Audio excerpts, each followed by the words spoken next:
Hello everyone, welcome back to the TheGrouchCouch 101.1 FM, Dungeons & Dragons. Tonight, Love, Death, and Dice, The Wild Beyond, Episode 7. I will be your humble moderator, Turkadur, and I'm here with the lads. Hello, lads! Hello. Hello, lads. Yes. Hello. We're going to get into some fun shit tonight. Just thank you all so much for being here and joining us. If you're watching the VOD, please make sure to subscribe right here on YouTube. We're trying real hard to get to 1,000, and we are well on our way there, boys and girls. So thank you so much for joining. If you're listening here on Spotify, also, thank you so much for listening. Please hit that rating button. Give us a 5-star. Help our SEO. We would appreciate the shit out of that. Have you bought yourself some GrouchCouch merch yet? No? Well, go do it. Thank you so much for joining us. Of course, we do have a PP show tonight. I'm pretty excited about that. Of course, it's going to run after the intro. Polvo. Hello, everybody. Welcome to Sunday Service. I mean, Polvo's Playback, a.k.a. the PP show. This is the Sunday service that matters. Thank you so much for tuning in. Let's check in on what happened last time on Love, Death, and Dice, The Wild Beyond. Well, you remember the hag from last time? Yeah, well, we're in her house now. Our heroes found a secret passage that made them tiny, so here we are, we're little people in a tiny world. And we also found a little magical cat named Sir Huntington Woodsworth III. This is very important information. I hope you keep this in your noggins. Thankfully, our heroes found the old hag's stash, and away we go. And our heroes killed the hag. And Reiner seduced the thief while we were there. Hashtag bard shit. So our heroes found the scarecrow's head, and Reiner put his hand in a big bronze frog and pulled out his old master's loot. And so he communicated with her with it. She's trapped somewhere dark. The party then met a tiny little mushroom friend and sang a song, so he also joined the party. Look at that. It's the Fantastic Four, the new Fantastic Four. That's right. Hashtag new Fantastic Four. And so then our heroes returned to the Scarecrow to give him back his head. Then they headed off on a balloon to Tither to find the next hag. Will we find the next hag? I don't know. That's why you're here. You're here to watch the damn show, aren't you? You asked me for the recap, not the future. I'm not a fortune teller. Listen, I'm a little dust bunny with a very limited skill set, and the future is not one of them. I will work on it, though. I would love to tell the future. I'll see you here next week, same time, same place. If not, then I know you're not devout to the couch. This is a very important Sunday service. Get good.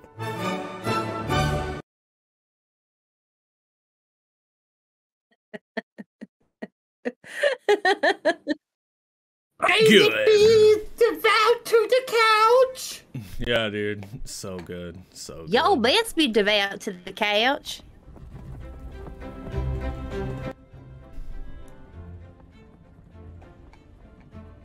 The sound of wind. That's right, baby. That's right, baby. Well, thanks to Polvo. Shout out to Spicy Illustrations, you guys. Couch Paladin. Yeah. Couch Potatoes, more like. Cheers, y'all. Mm-hmm. All right, So, room for 2 couch Yes. paladins. I take up most of the couch. That's right. Now, we return to you guys floating on the air balloon in the sky, from hither over to tither.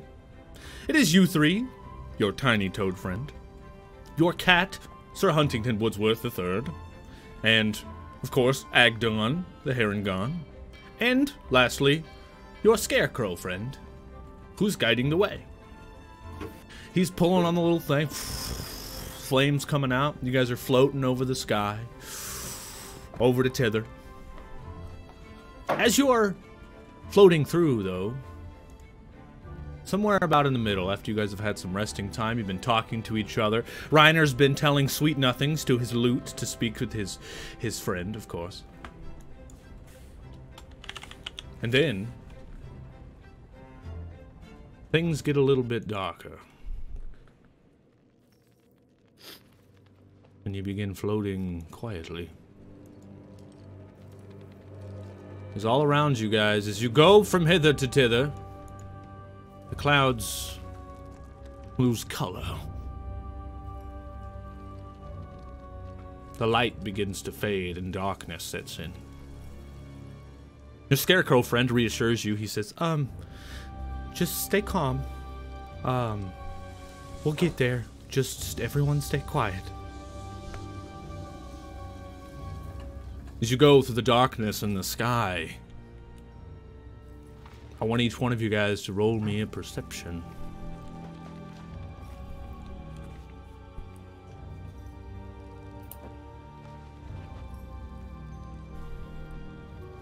I didn't mean to roll it twice. It just happened. All right. That's what I'm talking about, Hops. That's what I'm talking about. Well, Violet, you rolled it twice, but it was a 90. Yeah, I told you I didn't mean to roll it twice. I didn't mean to. Yeah, it's all right. Rhina got a 17 as well, is 16, and a natty 20 there from Hops. Hops, you look out into the darkness. You feel an itching sensation coming from inside of you. You pull out your very last divination crystal and you stare at it. You have an urge to take it. What do you do?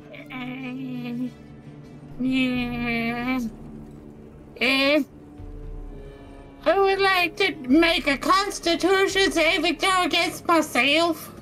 This would be a wisdom Or a wisdom. to stop the urge. I have lots of urges. But that's a 15. And I Nice. can stop myself knowing I must save this for later. Nice. You put it away. Actually, okay, I'll break off a little bit. And then, yeah, just a little. I just want to get a little high. Okay. When you get a little high, you have this vision of the future of this crazy snake-looking thing with legs and wings, and it comes out of the darkness and attacks, and it comes right at you, and then you wake up. Yeah, gamers!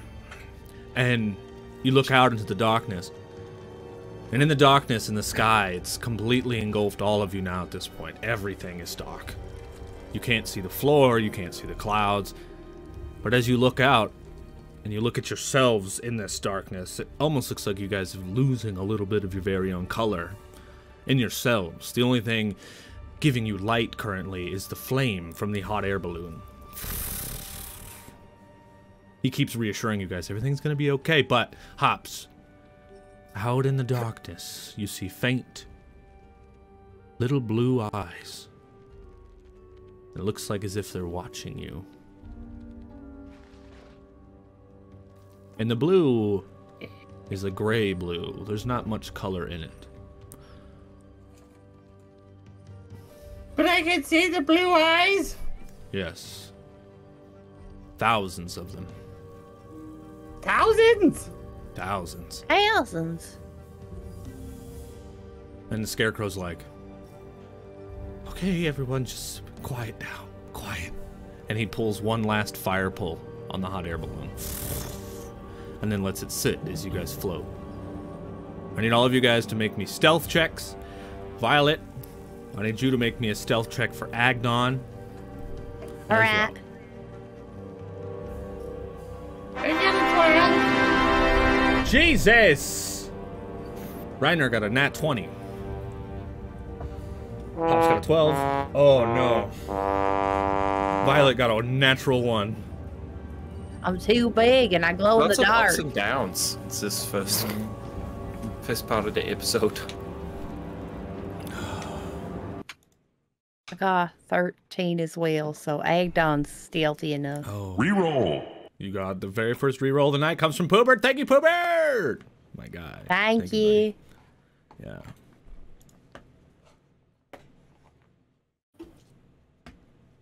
Alright. 8's that's and an 11. 11. That's not too bad. You guys stroll through the darkness, staying as quiet as possible. Eventually... Wait, did we Make it out. land? No. Oh, all right. Eventually, you make it out.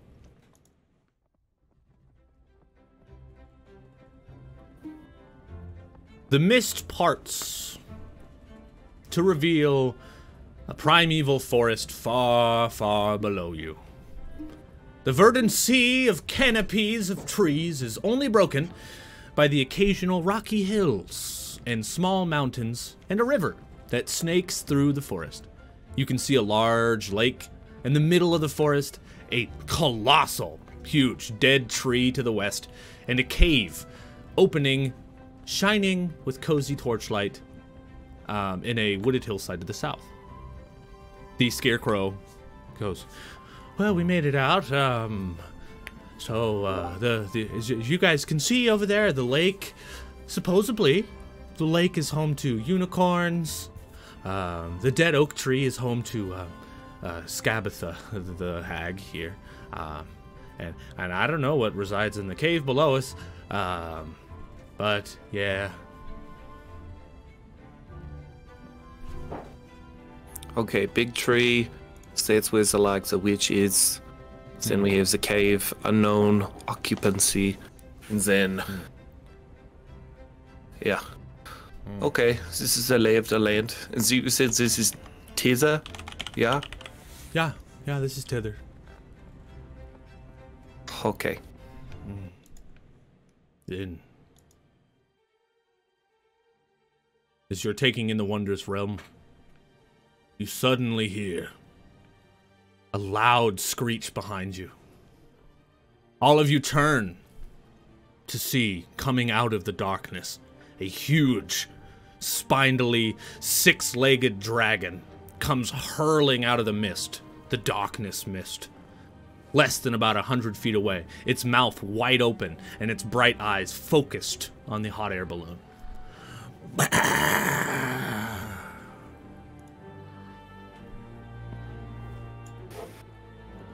Oh wow, look at that. I wonder if he likes music.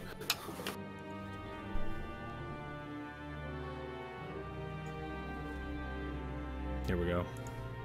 It looks like this.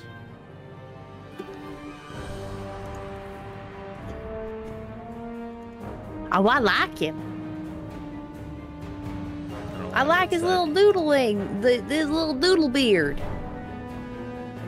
Does anybody else feel like he would be slimy but not wet? Yeah. Like the snake or something. Yeah.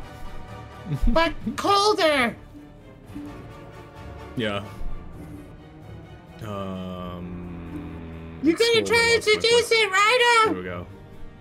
Or is So, it time for me if to unleash new power? Each one of you guys wants to try to react to this thing coming at you. You can, but I need each one of you guys to roll me initiative to see who has an opportunity to go first. There's less than a round before he hits you guys. That's a dirty 20. Nice.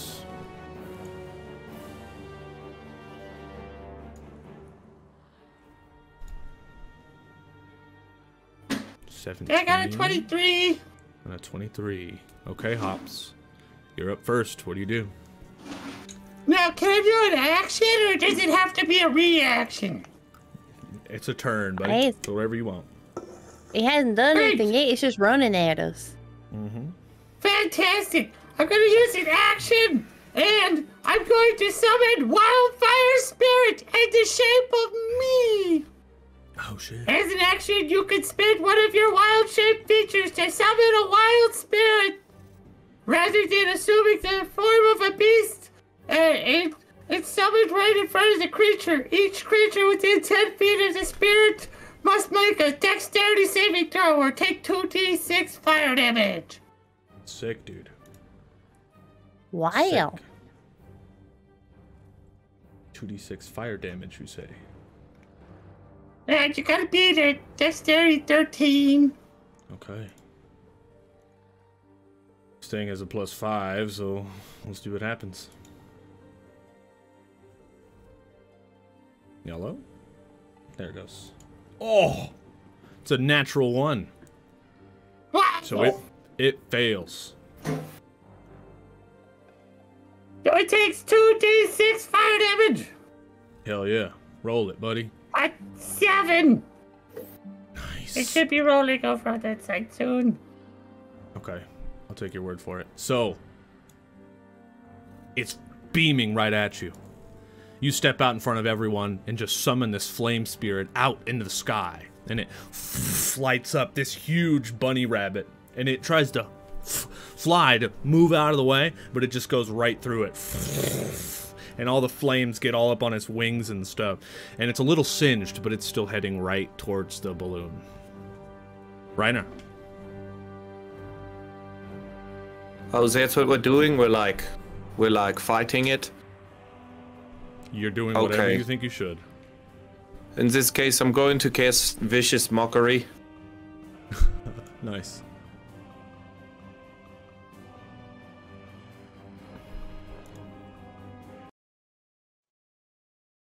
Wait, you want to... Okay, yes. This is what I do for the Vicious Mockery. Stupid little dragon boy, go eat some shit. We were having a nice balloon ride, now you ruined it. Badass. Badass. Okay, this is a wisdom check. Yes, you have to beat a 15. Okay, you got a 12, so he fails. Cool. Now this is 2d4 because I am level 5. Hell yeah, dude. Exciting. And since I used my loot, wait, is that +1 to the damage too? It is. Yes, it is. Okay, 2d4 plus 1.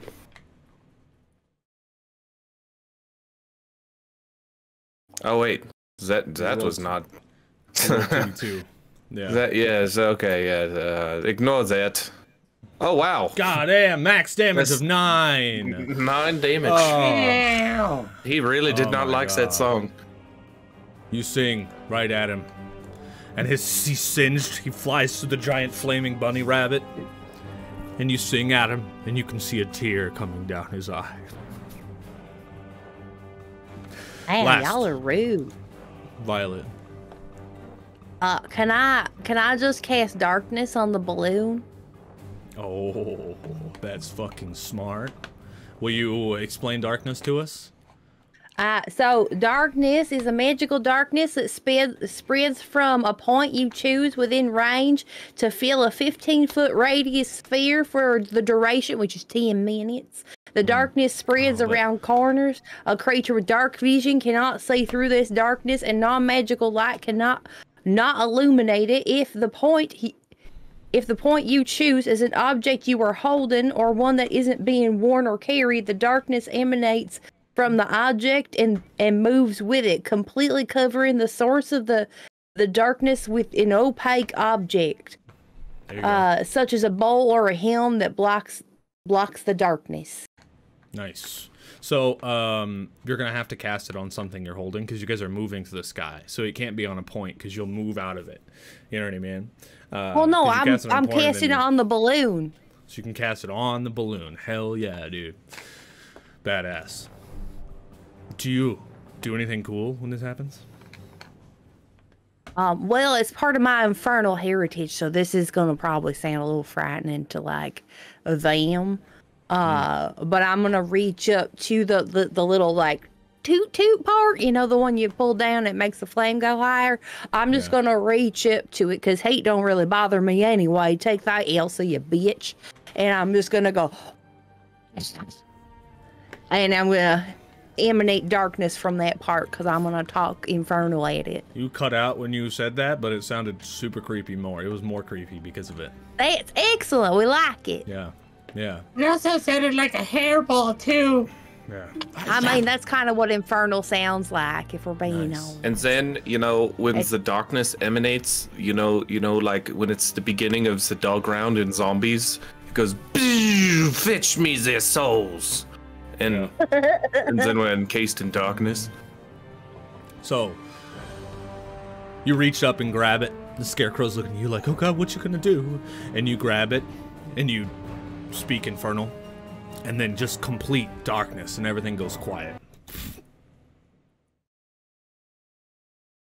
And you guys can't see shit. But you hear outside the fluttering of wings outside the darkness. And it sounds like the dragon's fucking pissed off. He's like, going like all around you. Can't see shit. And then eventually it fades away. And the scarecrow's like, is it gone? I can't see anything.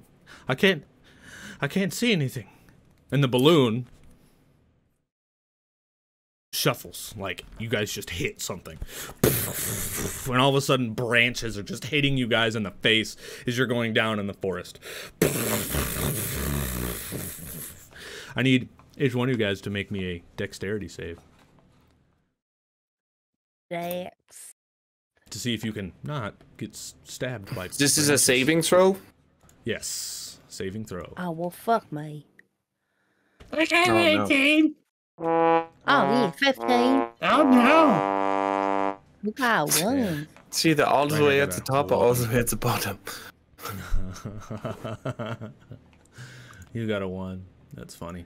Okay. So. Ooh, I like this. Here we go. You guys wake up after falling. The darkness is gone. The magical darkness. And all your little friends are standing up, dusting themselves off. And all you guys look over to Reiner. And it looks like Reiner's pants somehow, in the fall, got ripped off. His pants did. And his penis is inside of his lute. In between the strings. And you're on your side, Reiner. You're like, oh. I need to, I'm gonna roll for your damage here, because you're gonna take some damage, penis damage in your loot. Take 2 damage. All wrapped in the strings, is it? Jesus Christ.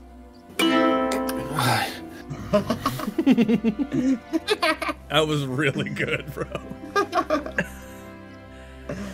Oh. The scarecrow looks over to the balloon, and it looks like the balloon has like big holes in it from the branches. And he's like, okay, well, I guess I'm gonna stay here and try to fix the balloon. But we're here now in Tither, so good luck, you guys. Good luck. Thank you. Thank you, Clapper You're Claw. welcome. Yes. I wish you guys good luck. And he right away begins like pulling out branches and fixing shit. And you guys, I need this here. Oh, thank you. You look up to see you guys crash down right next to the cave you've seen previously when you were up in the sky. You look over to the cave, and you can see cozy torchlight radiating from inside the cave in a wooded hillside. Looks like 20 feet from the cave is a weathered sheet of parchment nailed to its trunk. As you guys get a little bit closer, you can see inside the cave, looks like a wizened old man sitting at a spinning wheel, and you can hear it.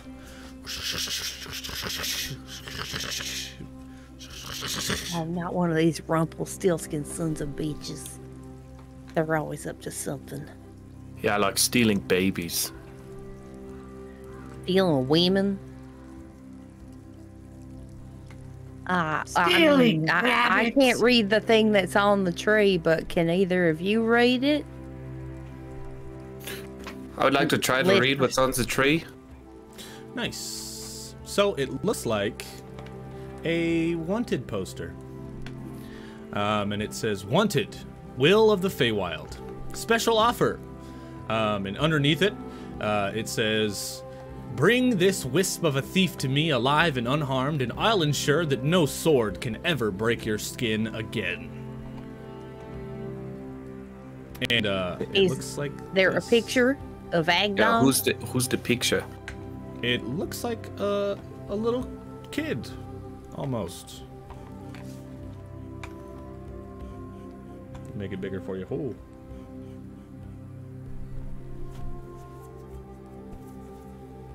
Oh.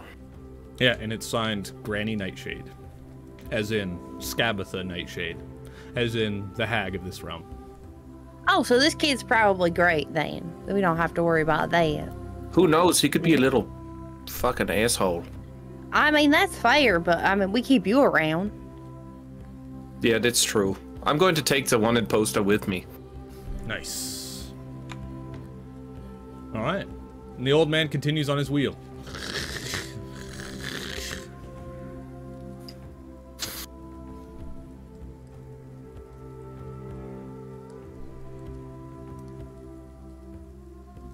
What now?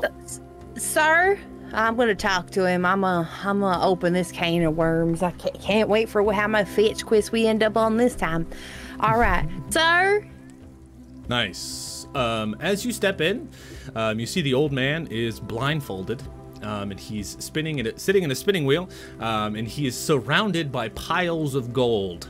As he spins, he reaches down and grasps handfuls of coins, which transform into like gleaming gold fibers as he runs them into the wheel and continues spinning. He's like, "Hello, who is there?" Hi there, sir. Could I have your name? Yes, my name, hey now. You may not have, but I will tell you what it is. I accept. Fair. My name is Nib, N-I-B. What you doing there, Nib? Well, I've been cursed to do this for all my time. If you will let an old man tell you his story, it's been a while since I've had company. Come in, sit down, sit down. You're sitting outside. Yeah, he says come in and sit down, but there's no chairs anywhere. I just sit in the air. Nice, nice. I mean, it's not like he can see he's blindfolded. Right. With his eyes closed, still blindfolded, he says, I've led a cruel and heartless existence. I've earned all these riches by exploiting my tenants and all their misery, buying up condemned property and renting it out for an exorbitant fee. But Granny Nightshade she's helping me to make amends. I told her I wanted to put my bad deeds behind me and my ill-gotten gains to good use. So she's cursed me to dwell forever in this cave, spinning my gold into useful items for literally anyone who comes my way. So, if you would like, I can make each one of you an item. I have a few here, and if you have something to trade, I can make something specific if you want. Anything of common or rare value from the Dungeon Master's Guide or anything like that. But of course, I do ask for one thing in return, if you will. Reciprocity. And you just asked for something in return, you say? Yes. I will tell you first. Yeah, so I do not have much. I do not need much. So I don't really want anything.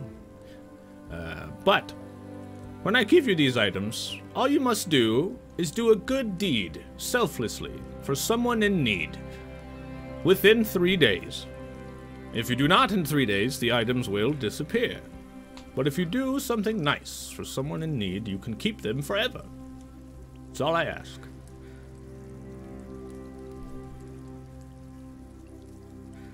It's fair. I can't think of anything I really need other than maybe taking a curse off a sword, but that's all I need currently.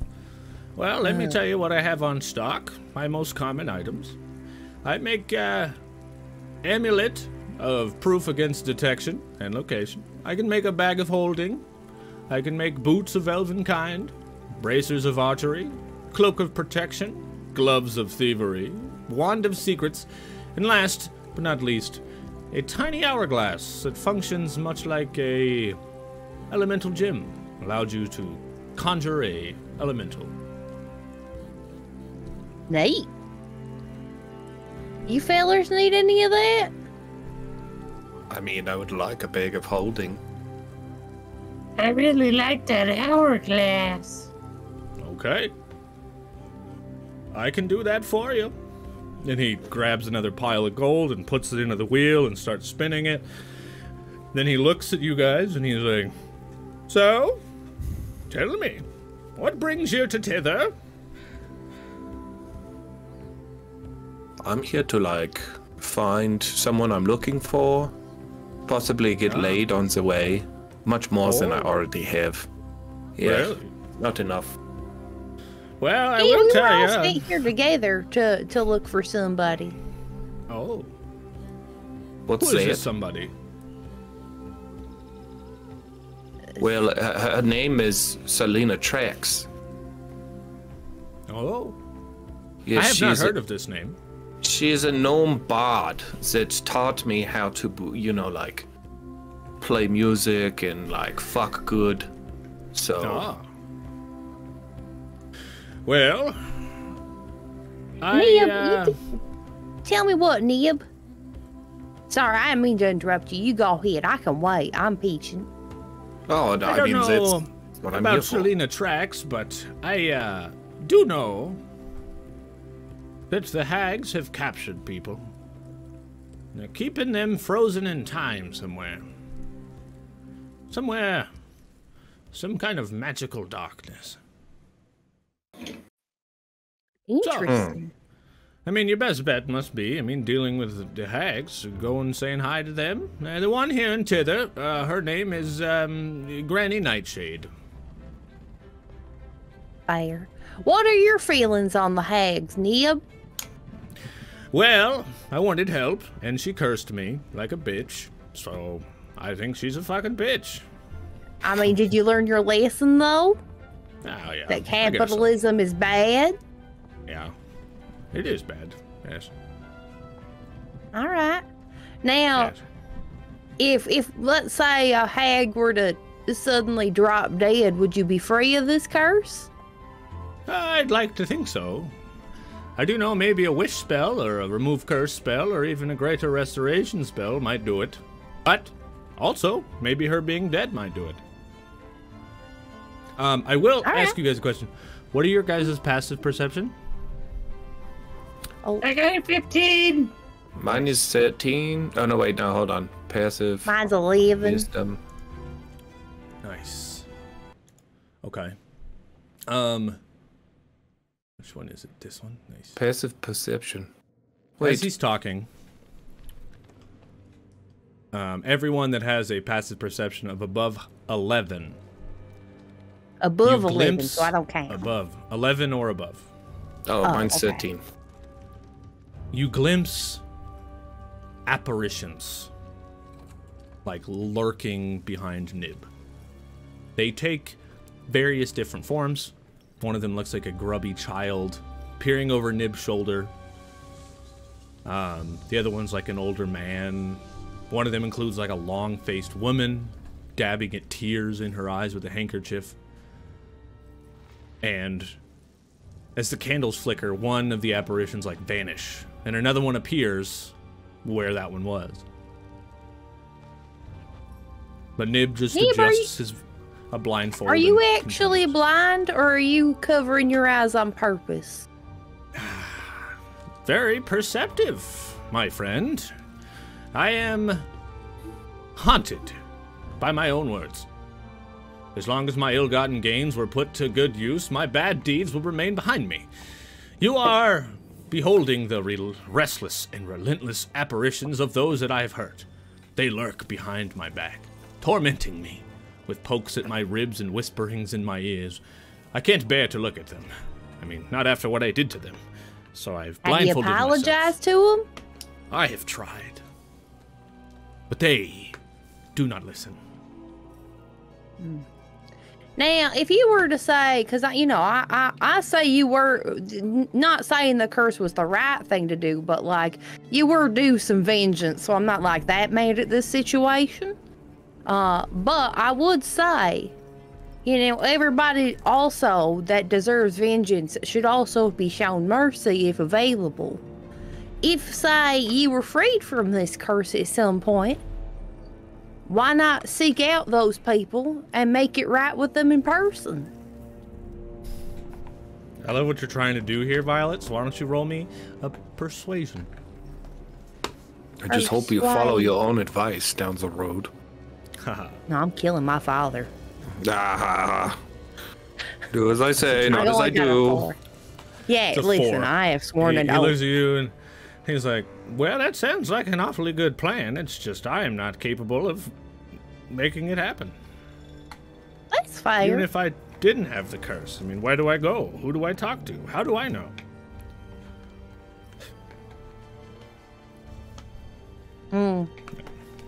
Well, in the meantime, have fun paying your reparations. That's right. You guys are searching out Granny Nightshade. Now, because you've been so kind to me and helping me with conversation, I may tell you something that I've learned about her. Granny Nightshade You guys might want to write this down. You run clockwise, and she begins to bark. No, Granny Nightshade has a key protruding from her back that indicates her mood by how fast it turns. When she's happy, it turns quickly. When she's upset, it turns slowly. If she loses her temper, the key will stop completely. Now, he also says there are many children that toil away in Granny Nightshade's workshop, crafting toys for her, delivering the creepiest toys to children on other worlds to fulfill their heads with nightmares. He assumes, at least. The hag makes her deliveries on the back of a giant flying rocking horse. And Granny Nightshade is obsessed with capturing Will of the Feywild, who is a boy who helped a bunch of children escape from her den in Loomlurch. And Will of the Feywild's motley group of rascals is known as the Getaway Gang. And the gang seems to be protected by a large treant. Now, Nib also mentions that his curse prevents him from ever leaving the cave, but he can point you in the direction of Little Oak and where the Getaway Gang is if you prefer. Yeah, that'd be great. What is this music? Calm down. It's not an intense moment, bud. So he like... This is information. It's so powerful. Yeah, he's like, to the west, what have you. And he reaches out and he hands you the tiny hourglass, Dr. Humps. And it looks like it has, if you want it for your D&D Beyond character sheet, you can type in elemental gem. It is the blue sapphire. Elemental gem, it's the blue sapphire. And you get a bag of holding there, Raina. Everyone knows what bag of holdings do. It's a very long description. I don't. It has, okay, so the bag has an interior space considerably larger than its outside. It's like 4 feet deep. It can hold up to 500 pounds, not exceeding the volume of 64 cubic feet. The bag weighs 15 pounds, regardless of its contents. If the bag is overloaded, pierced, or torn, it ruptures and is destroyed, and its contents are scattered all inside of the astral plane. This is how a lot of weird shit gets inside the astral plane. If the bag is turned inside out, its contents spill forth unharmed, but the bag must be put right before it can be used again. Breathing creatures inside the bag can actually survive up to a number of minutes equal to 10, divided by the number of creatures inside. Placing a bag of holding inside an extra-dimensional space created by some kind of portal or something will instantly destroy both items and open a gate to the astral plane, which we actually have experienced before in the Long Live the King campaign. The gate originates where one item was placed inside the other, etc. So it can just hold a lot of shit. Yes. Up to 500 pounds of crap. It's basically like a portal inside a bag. Yeah. Cool. So, he nods his head with his blindfold on. And he's like, okay, I'll be here. If you want anything else, any more advice on where to go.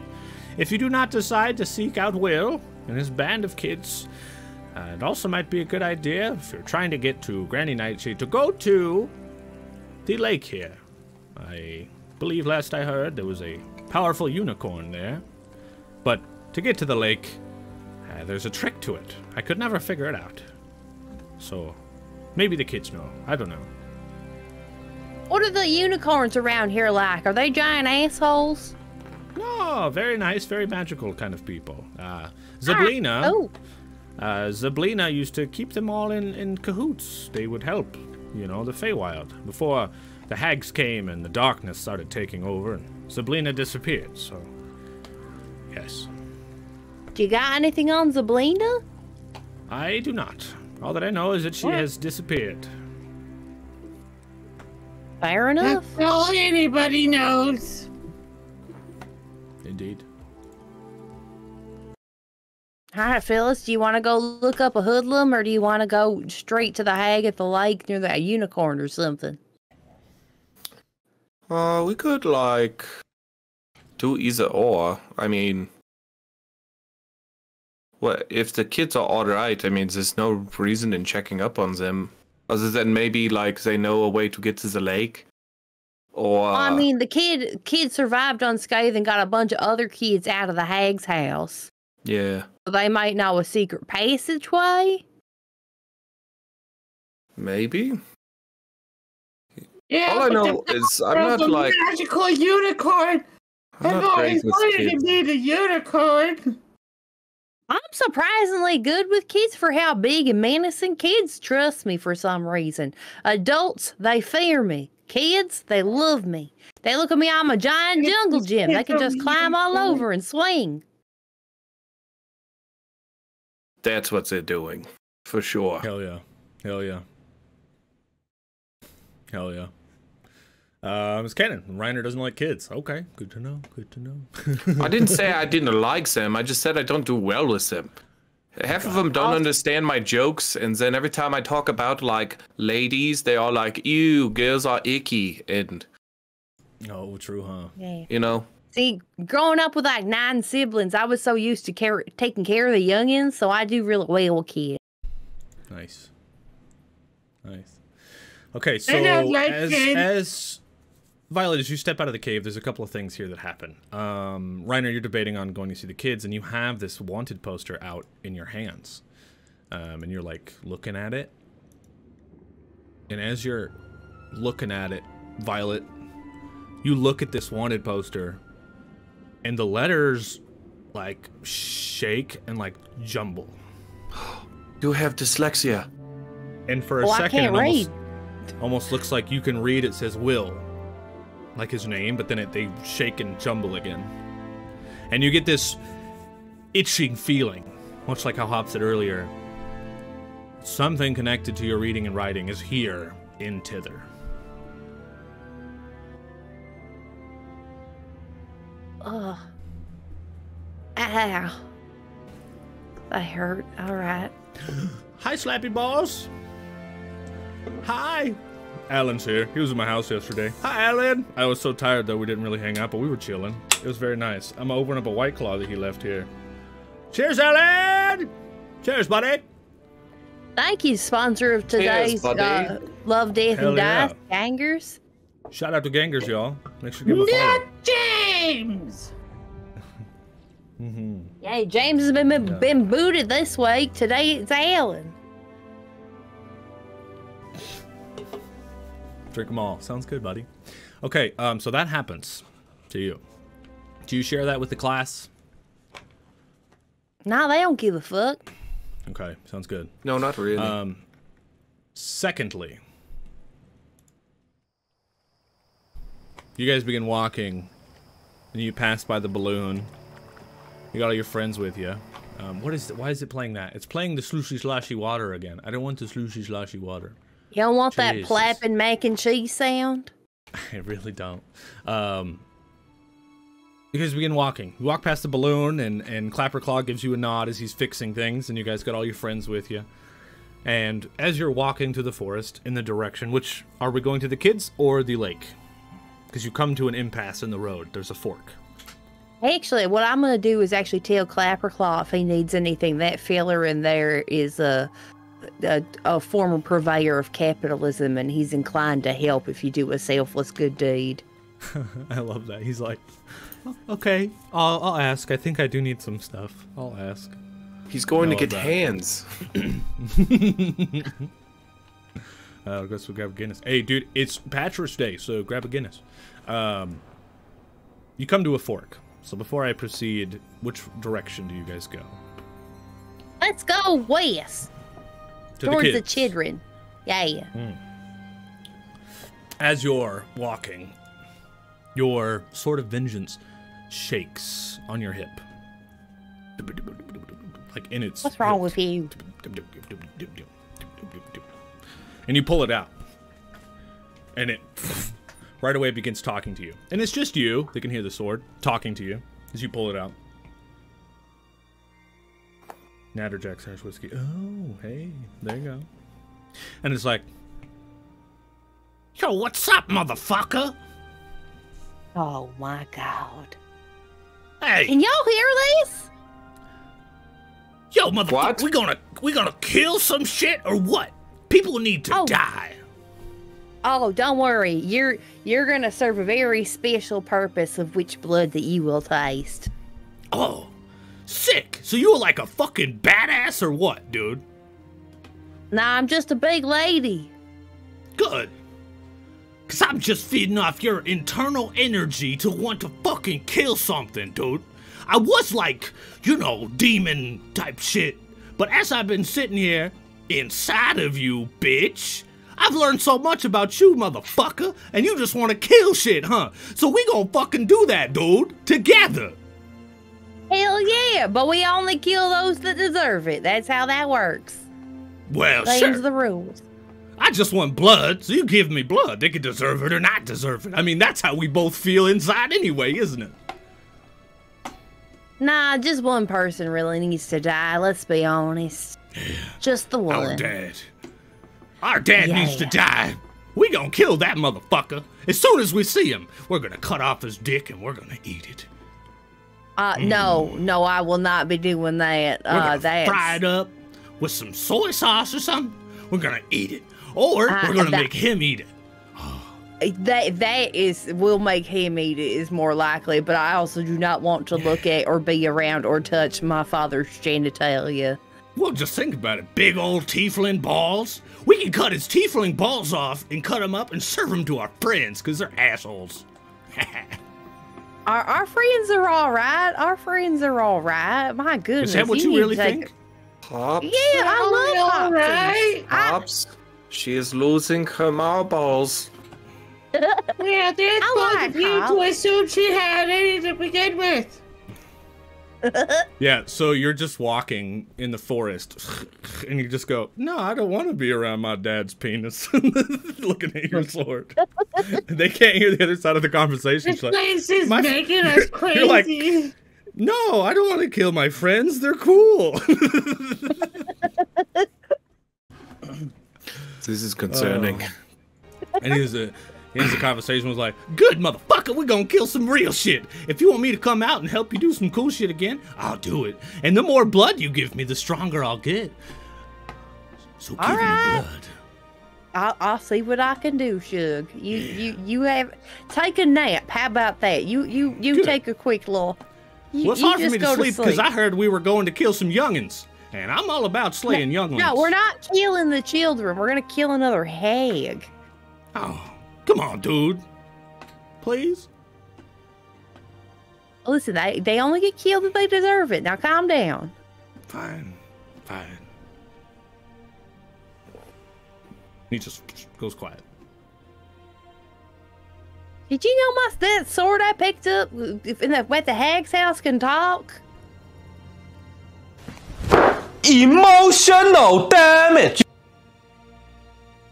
Are you talking to us now? Yeah.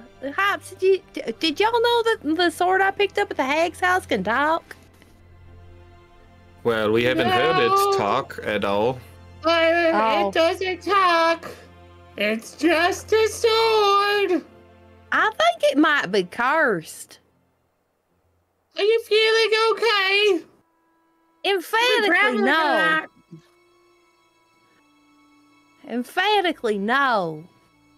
Yeah, not you were feeling talking okay. about your dad's genitals a second ago. I tried to ignore it.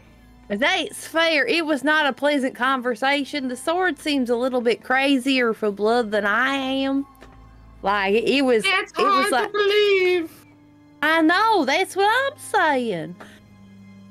I'd say I'm pretty level-headed though, and I only take out those that deserve it. But like, it's like wants to kill kids. It wants to like cut off my dad's balls and serve them to you. It wants all kinds of crazy shit, and I don't know if I can abide by it. But like, I can't bring myself to put it down. Like I just like I feel like I gotta keep it with me, and that's giving me an inkling that something might be off. Because, I've been Well, cursed once before. Evisceration of one's genitals probably indicates that something might be a little off with it. Just like a tiny bit, maybe. Yeah, that's all I'm saying. Indeed.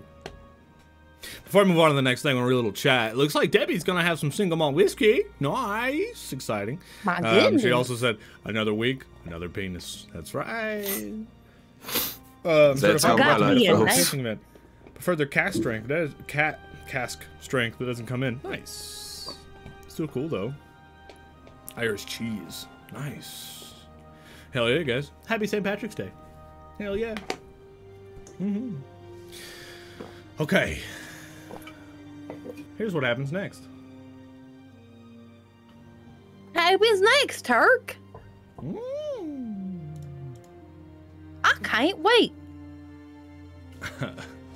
Ooh, wait.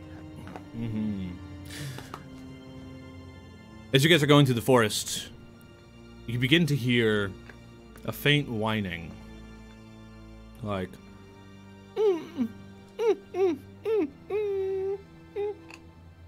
And you guys are like pushing through bushes on this path. Someone is tied up in BDSM garb. Maybe. But you look out to see out through the trees on this trail. And it looks like there's an adult owlbear that is harnessed to a chariot behind it. There's no one sitting in the chariot. But you look out. I want each one of you guys to roll me an investigation on what the fuck is happening in front of you. Got 14. This is 16 for me.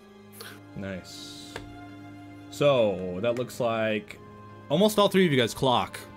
You look out and you can see on the chariot, there's like claw marks. And there's 4 claws. Just like there was on the Dragon of Darkness earlier. On the chariot. And the owlbear is just sitting there now by himself. Still attached to this thing. I'm going to sprint up to the owlbear. You sprint up to the owlbear and it stands up right away and tries to take a claw swipe at you as you run at him. This is what it looks I want like, to beautifully dodge this in a spiral motion. And we will see if you manage to. Claw attack! Oh! Here we go. Beak or claw? Claw! Jesus. It's got a +7. Fuck. It's a natural 1. I rolled a natural 1. Which means, yes, I want to, like, actually, no, I want to, like, slide under the call swipe. Like, go. And I pop right up and I just, like, unhook its harness. Oh, no shit. Okay. You can see the harness is kind of, like, put together. I need you to roll me a sleight of hand to unhook the harness. And when he's doing that, do you guys have anything to say about this? I mean, I know he loves animals. I'm not going to get in his way. This is a 16. Okay. You unhook the harness and it falls to the ground. And the owlbear turns its head and looks at you. Make me an animal handling check.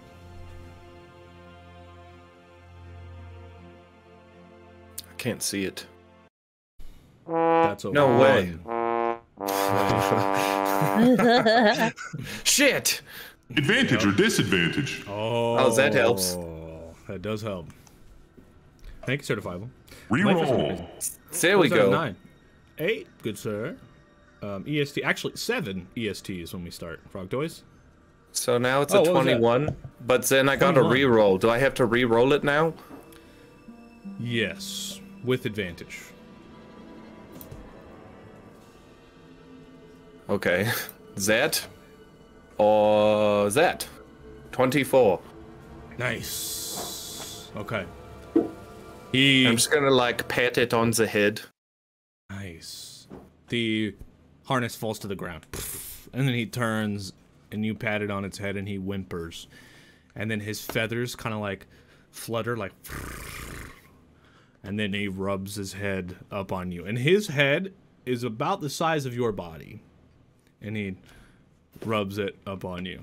And almost, like, pushes you. Like, pushes you big. Like, whoa. Whoa! Easy there. Big baby. Easy there, boy.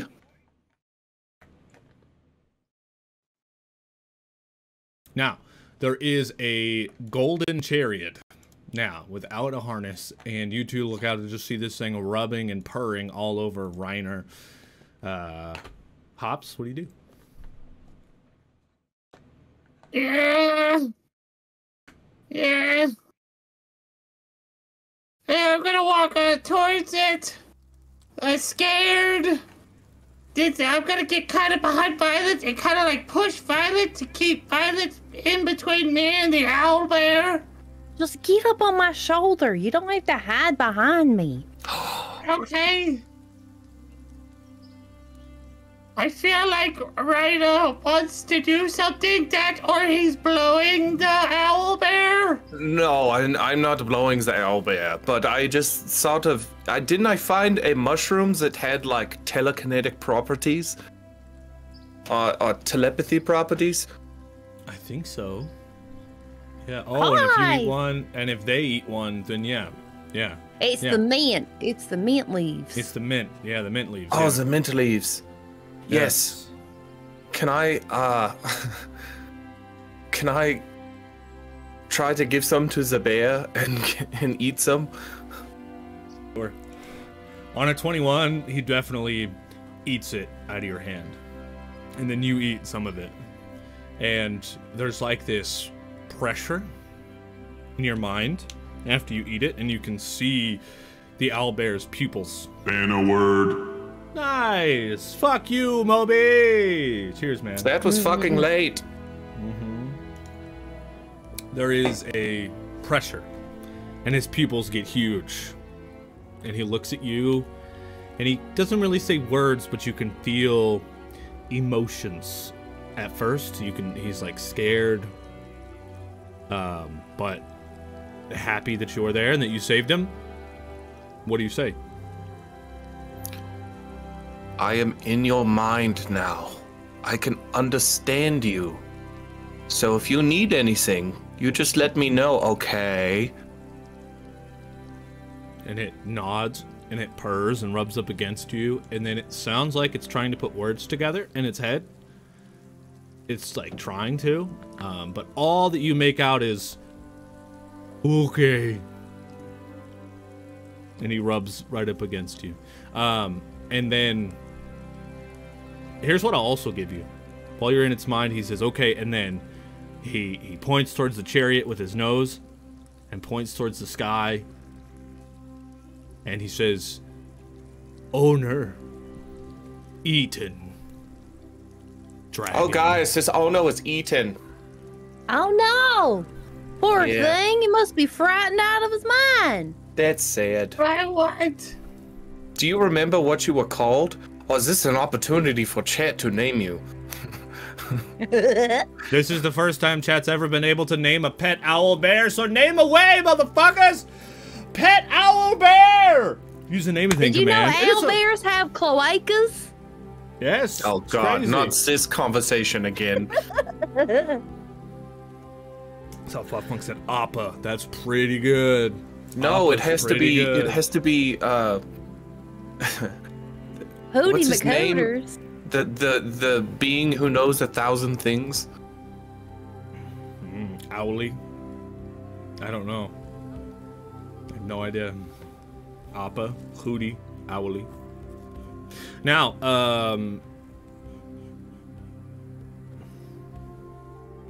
Violet, what do you do in this moment? I'm gonna approach, but I put Hops on my shoulder because he's being a big old wussy. So I got egged on, and I got my menagerie of animals just all over me, and I'm gonna approach slowly. Nice. But I know I'm big with it, so I want to make sure I'm slow, because Nice. I'll look like a threat if I come too quickly. When Violet approaches Reiner, you feel scared and agitated and angry, and you look over to the owlbear, and he's gotten an attack stance, and he's like pointed right at Violet, and he's like, oh.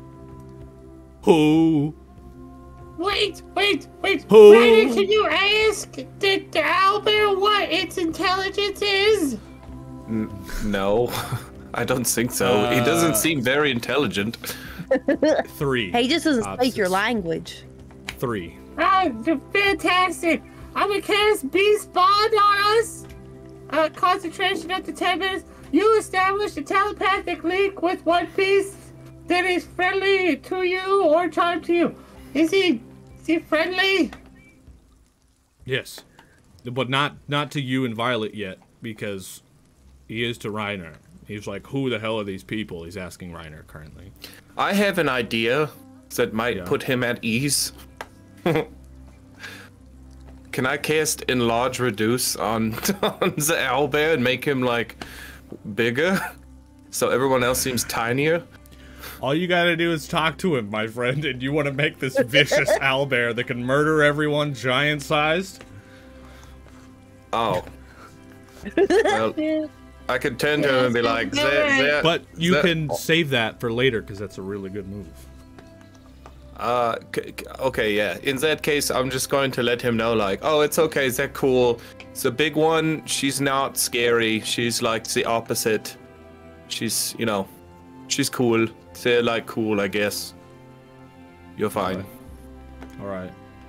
So, yeah, he's friendly now. Can I, when we get up there, can I actually take out some of the pickled snouts I stole from the hag's house and feed the owlbear a snout? Nice. You can tell he appreciates that.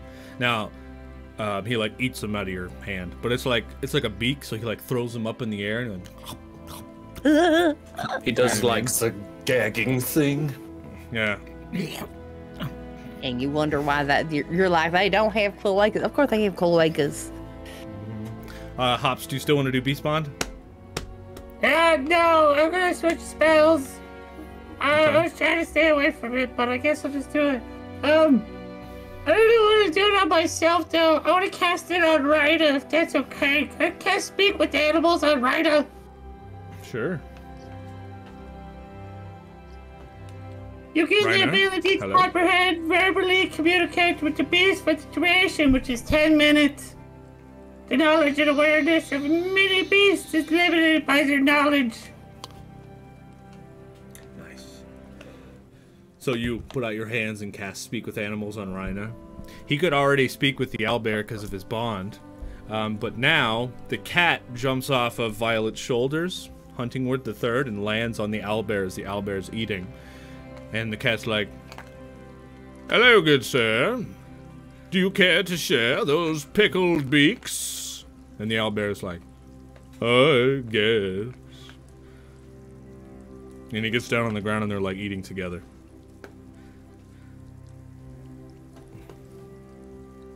I don't know what the intention was here, but that's kind of what happens. Well, now he can lay on the owlbear's back and make biscuits. Yes. Maybe what do you do, we should ask Owlbear for directions.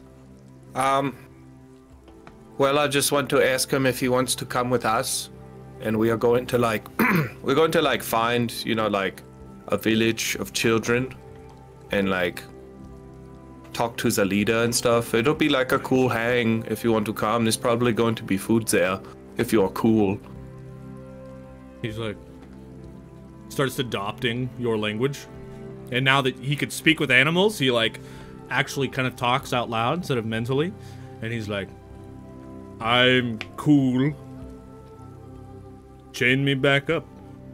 I'll take you. Wait, do you want to be chained up? Cool. I pulled the chariot. That's what I do. Okay. 'Cause I'm cool. I guess I'm going to put the harness back on, but I'm not going to make it, like, super tight, you know? Like, to where it hurts. In a friendly way? Nice. In a friendly way. Going to ask him, like, is this okay? Like, does this feel good? Consensual harnessing. I like it. That's cool. Cool. And then making biscuits on his back, Sir Huntington Woodsworth III, like, he's like, my good sir, your feathers are perfect for kneading. I do ask you on this fine day, and this is the first time you've heard Huntingworth's, like, voice, the cat, by the way, Reiner, because you couldn't speak to animals before, he's like, I ask you on this good day, my friend, what is your name, Mr. Owlbear? And in this moment, Reiner, you must pick your name. I like P. Townsend. Pete Townsend. P. Townsend. P. Townsend. Yes? Yeah. I really liked Appa. I was a fan of Appa. Man, alright. P. Townsend. Remember that, everybody. P. Townsend. Yeah. There was also Hootie Blowfish as well. It's pretty good. Yes, that was a little on the nose for me. It's pretty good. The Hooter. He's like, my name's Doctor Who. Yeah, he looks at the cat and he goes, my name is P. Townsend. And he's like, my name is Sir Huntingwoods Wordsworth III, sir. Nice to meet you. I will ride on your back this day and make the biscuits, if that is okay with you. For I like to do this. And he's like, sure. Ryan, tell you get in. All right, everyone. Pile on. I'm going to be riding P. Townsend. Everyone else can get in the chariot. Nice. I mean, I'm carrying all the bunnies on me, so it's just really me sitting. Hell yeah. I come with bunnies equipped. A new member joins the party. P. Townsend. Pete Townsend was lead guitarist for The Who. Yeah. It's pretty good. It's pretty good. Okay. He begins leading you guys as you're going through this forest. There's a lot of crazy things all about. This forest is way different from the swamp you were in before. There's magical fireflies buzzing past you and all other kinds of stuff like that. And all you guys kind of settle into this carriage. And while you're sitting in this carriage, Hops, you look around. There's like little compartments and like doors and stuff like that from the previous owner. So while you're looking around in here, you as well, Violet, because you're back there. Both you guys can roll me a perception. Does Agdon get to do one too? It's a 19. Sure. If you want him to get some stuff, I'm cool with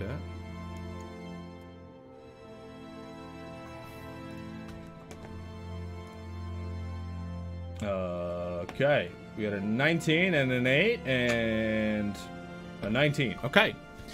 So, you begin looking through stuff. In one of the cabinets, you find a bunch of buttons that are in like a tiny little leather sack. They're like really nice buttons, like made out of all different kinds of colors and shapes and sizes.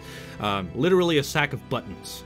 You don't know what they do, but it's a sack of buttons. And next to that, there's another sack that has a bunch of gold coins in it. You find 50 gold in here, which is kind of not usual for the Feywild. People don't really trade in gold. They trade in reciprocity, as you know. So this is kind of strange. This must have been a foreigner that came here. And you also find an item, which I'm going to draw randomly.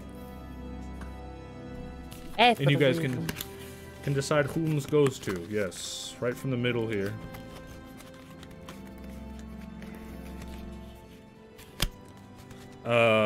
Ooh.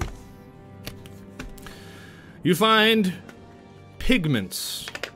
Typically found in pots inside a fine wooden box with a brush, so it's like a box, and you open it up and there's a bunch of little pots in there with a brush. These pigments allow you to create three-dimensional objects by painting them in 2 dimensions.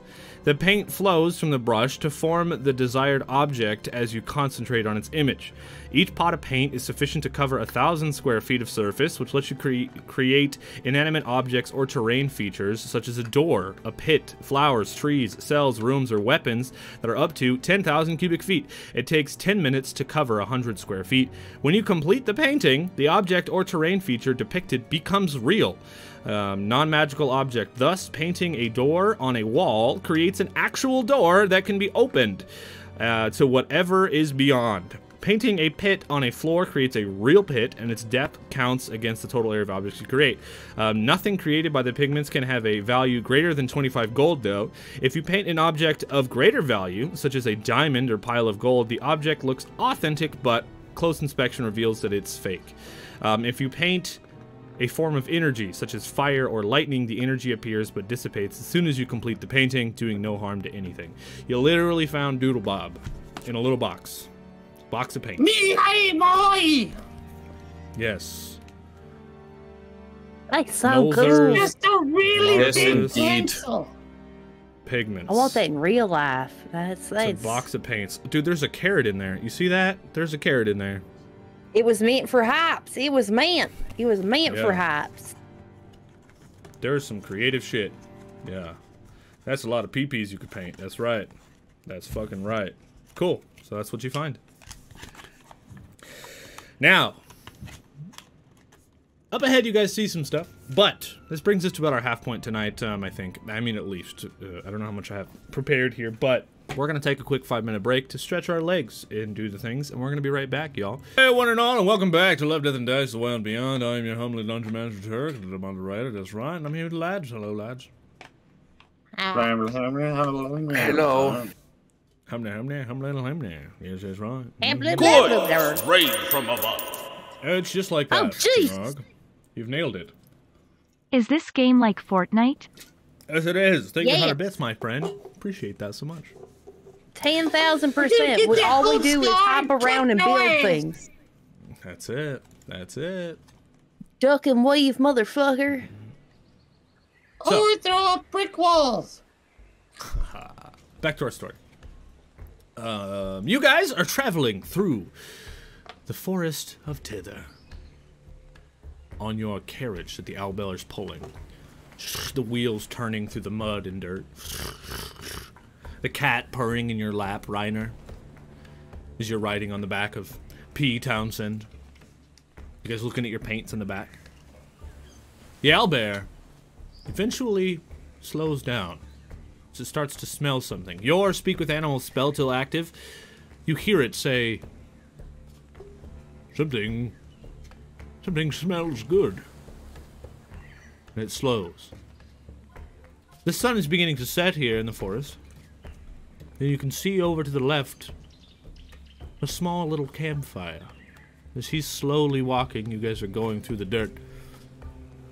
Do any of you want to look and see the campfire? Or would you like to keep going?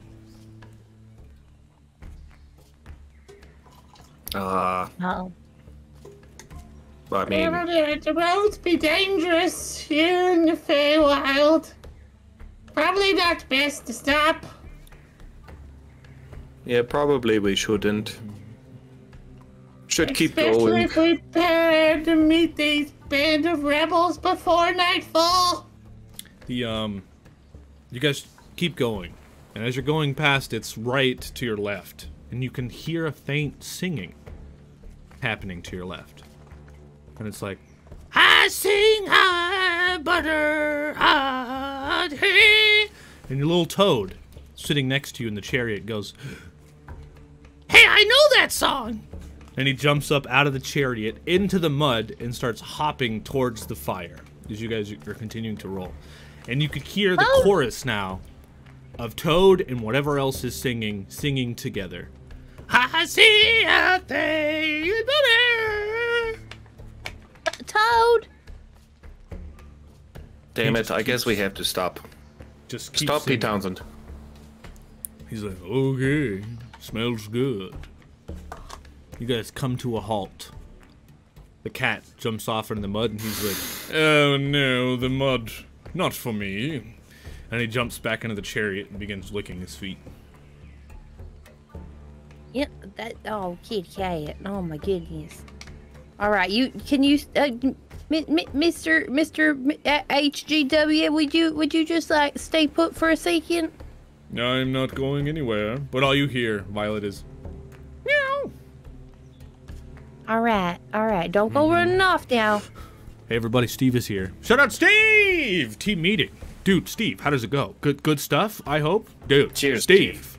Man, Fishy Hey. had an idea. We do team meetings like once a month as well, and Fishy was like, you know, we should ask Steve to attend some of our team meetings sometimes, because a lot of it's just brainstorming and shit. And you should come around, my friend. We'll see what happens. But we love you, Steve. Hope everything's great. I'm putting us in. All right. You talk to the Really, I cat. just want to hang out with Steve. We all do. We love Steve. We do. He's so talented. Yeah, we love Steve.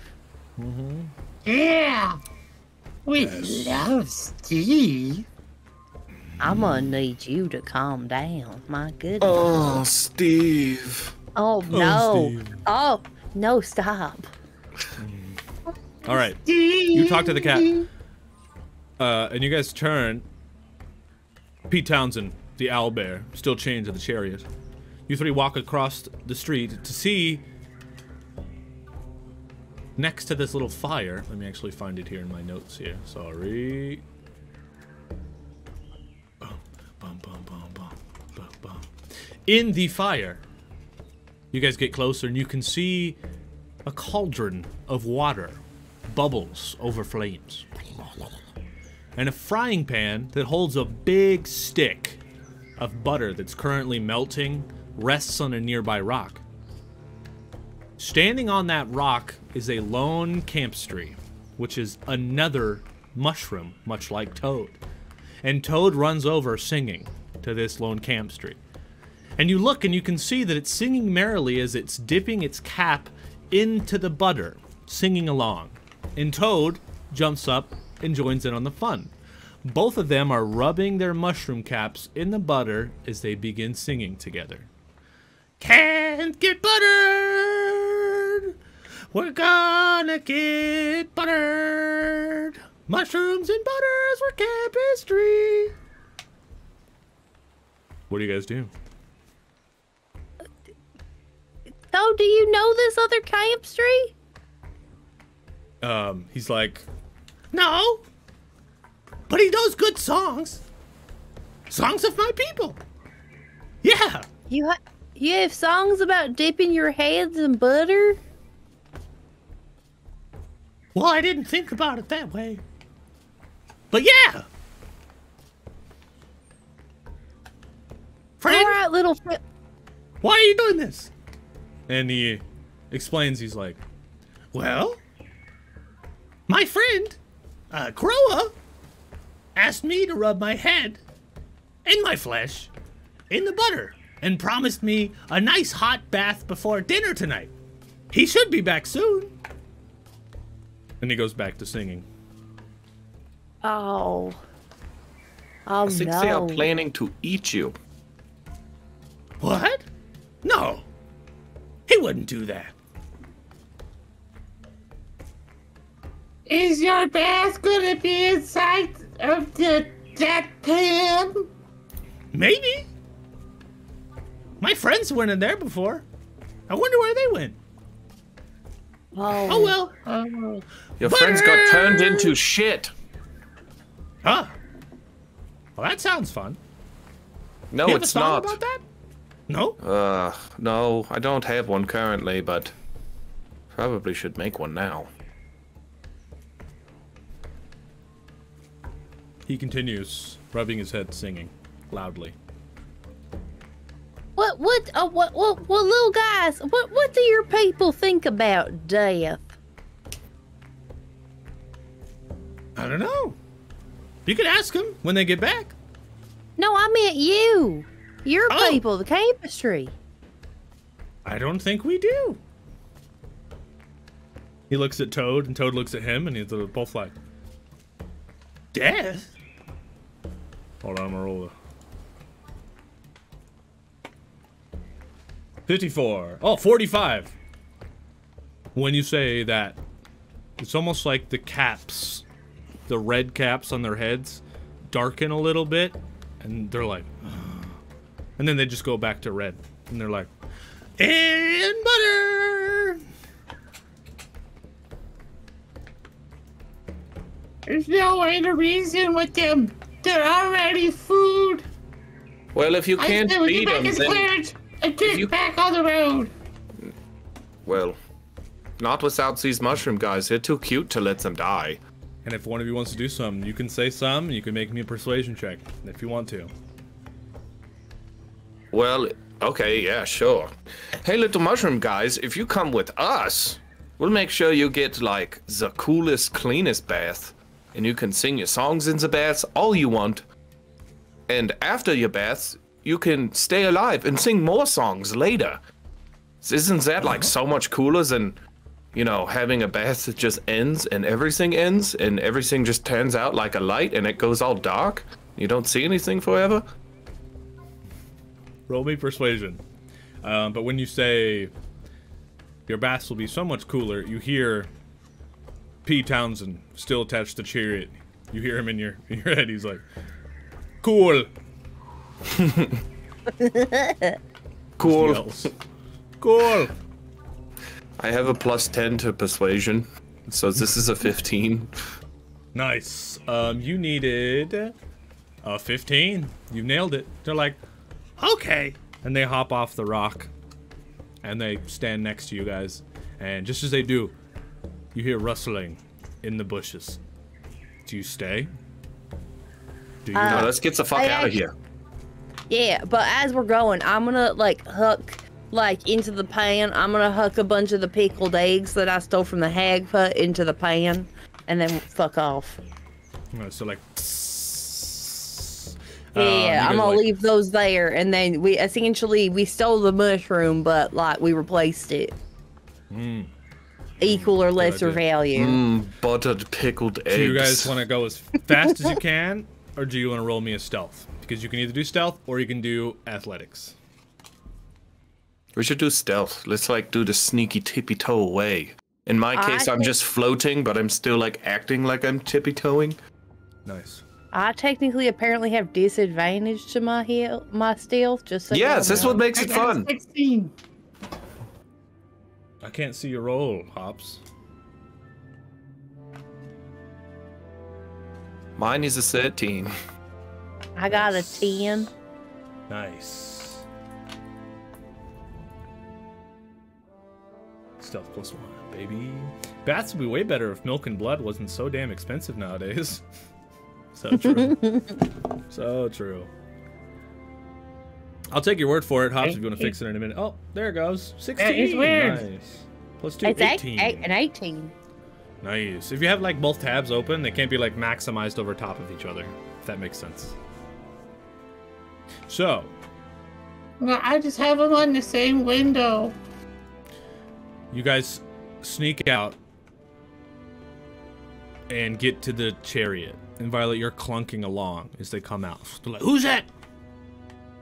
And you look back and you can see in the flame and fire, it looks like there's 4 goblins. And each one of them have these like crazy like headdresses of like flowers and all other kinds of stuff. And another one's like holding this like glowing jar. And they come out and they're like, why did this thing stop? And you guys are just hiding next to the chariot. And they're like, I don't know. And one of them walks over to the pan.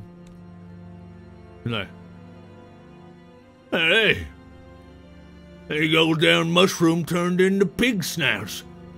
He did what? He did? Let me fucking see. Walks over and is like, oh by golly, he did? Fucking mushroom turned into pig snouts. Guess we're eating good tonight, boys. That's right. All right. And they grab the pan and start cooking.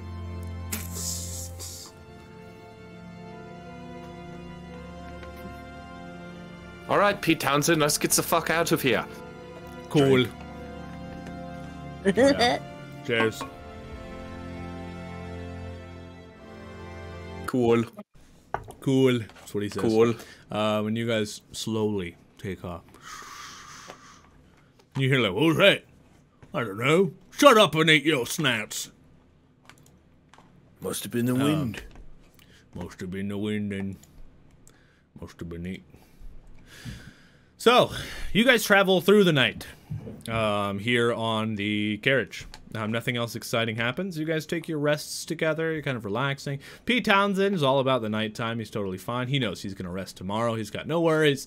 And you guys travel through the night. You take turns, kind of keeping watch and stuff like that. Nothing exciting happens. But, whoops. Why is that down there? Wow. Oh, are we going to get one of those? Oh, maybe. I would love one of those. That was adorable. Yeah, it might be a little harmful and hard to tame, but it looks adorable. They've seen something. So, let me open this up. Eventually, you guys can see as the sun is rising up ahead.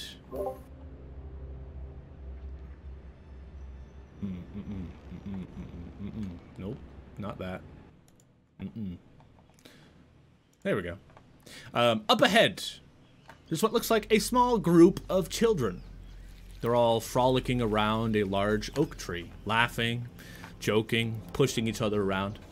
Their gleeful yelps carry all the way through the forest. Painted swings dangle from the tree's branches. Nestled in its crown is a ramshackled treehouse. And as the kids run around the tree kind of moves a little bit. That tickles. Then you guys approach slowly. As you get closer, the kids all stop and line up. And the treant moves its arms down around the children. One of them steps out through its fingers, and the chariot comes to a stop. You immediately recognize this is Will. Will of the Feywild. Short little spindly kid with poofy black hair. Good morning, Will. He's like holding like a pretend wooden stick, and he's like, "Why are you here?" We heard a rumor that you know how to fuck with the hag. Ah. And Frank. then as you say, fuck with the hag, all the kids go, "Ooh, bad word. Ooh." He's like, "Yeah, we know how to frick with the hag. What's it to you?" Well, we're interested on getting in on that action. Really? Well, show me a sign of reciprocity. How do we know we can trust you? I got this cloak that I can't attune to because I got a curse sword I'm attuned to. Oh. Which cloak is this? I don't know. I was never able to add it to my inventory. It was like the cloak of either invisibility or invincibility, one of those. I think it was the cloak of protection. It gave you Yeah. a +1 to your armor AC. Yeah. Yeah, that protection. one. Yeah, I have it here still.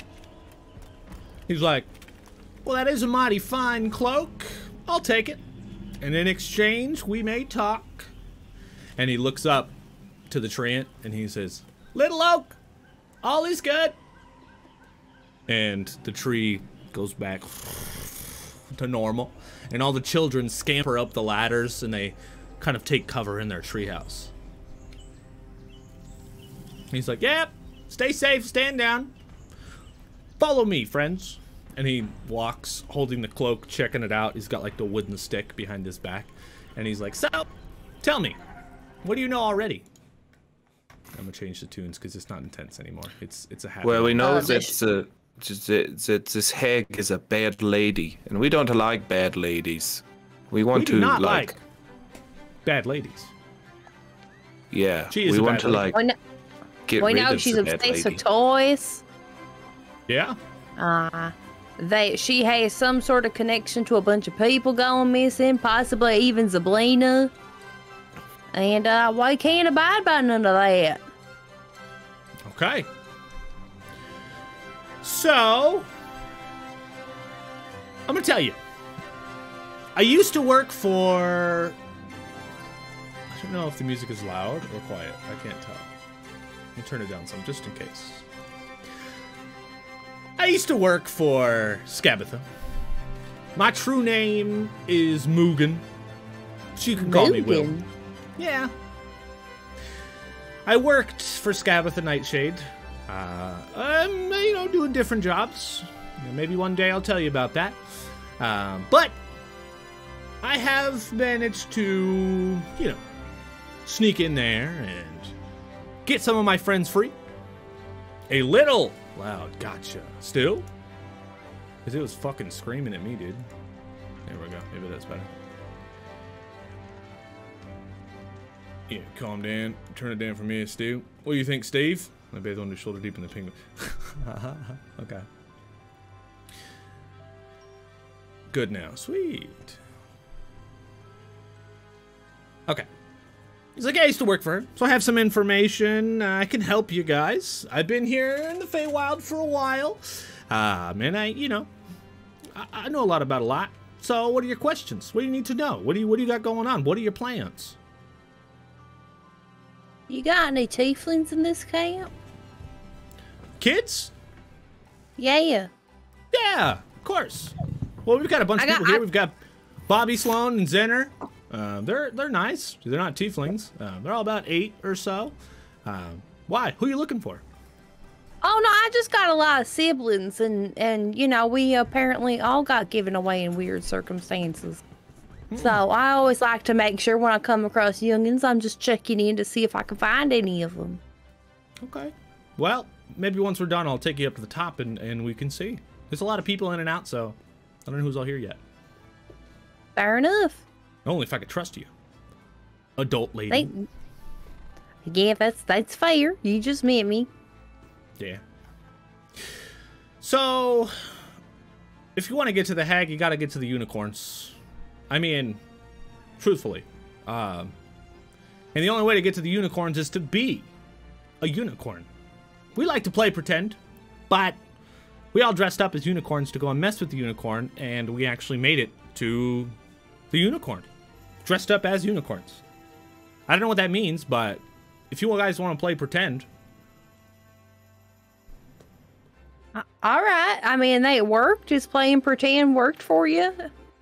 Yeah. Dumb as fuck unicorns. All right. Let me see here. Yeah, that's right. That's right. So he leads you to the back, and towards the back, there's like this tiny little pen, and it's got like the back of the tree. It's a big old tree. You can tell the tree hasn't moved in a long time. There's like a big old tool shed, and around it there's like a cage, like a fence. And in the fence, you are correct. You can see. Is he fixing some? You can see what looks like in the tool shed a bunch of different kinds of like tools that are all rusted and shit, like haven't been used in a long time. But there's a tiny little oil can that has like a mouth on it, and it smiles at you guys as you get closer. And then in the little fence, there's a tiny little kitten. And as it rolls over and gets up, it has tentacles attached to it, and they like flurl out to the sky.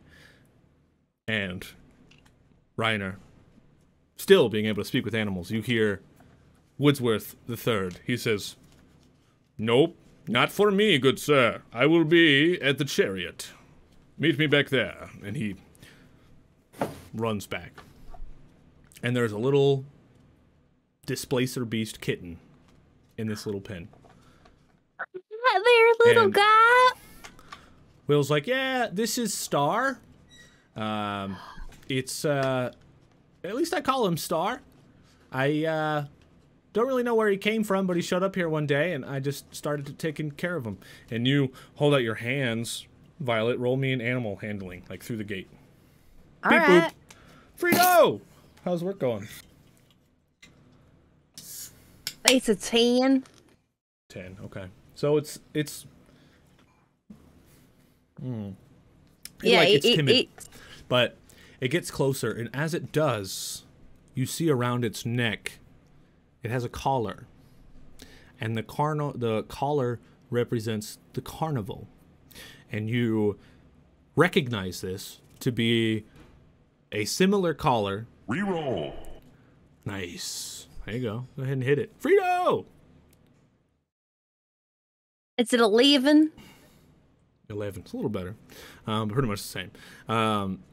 You recognize this collar to be from the carnival, only because at the carnival there is a displacer beast that works at the carnival, and has for a long time. So you immediately put together that this could be a kitten cub of the displacer beast that works at the carnival. And Will looks at you and he's like, "Yeah, I don't know. The little thing might be cursed. I don't really have time to take care of a cat, so we just leave it back here." Oh, the poor little thing. I like that you called it Star. Yeah, well, you know, it came from the stars, I think. The stars, you say? Yeah.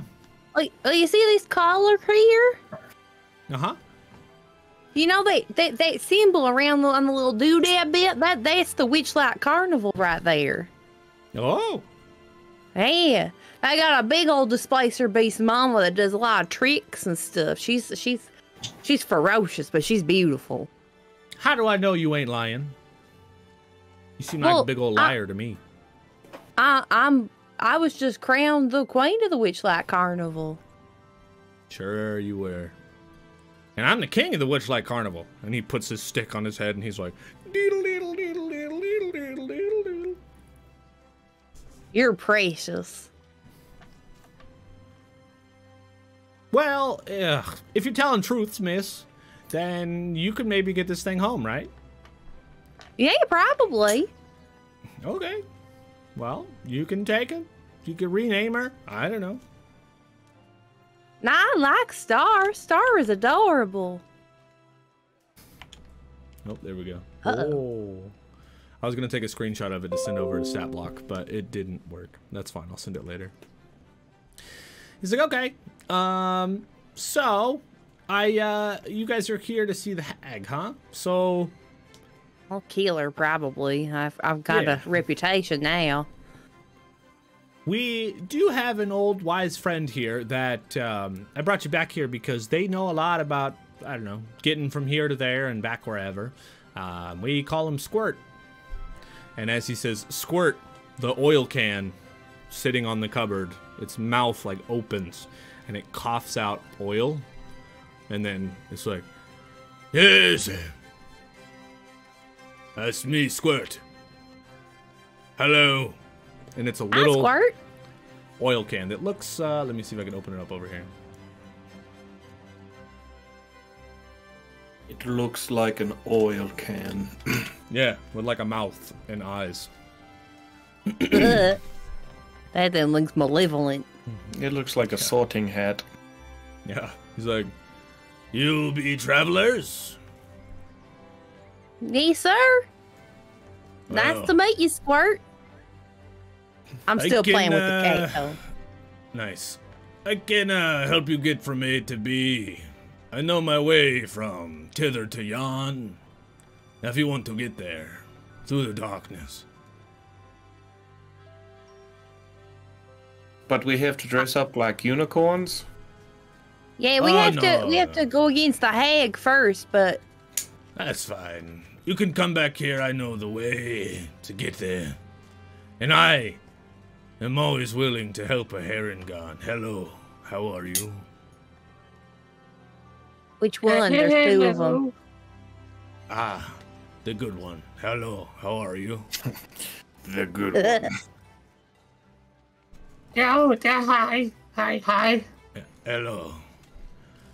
If you like, I can stain you black. You want to be Black Bunny?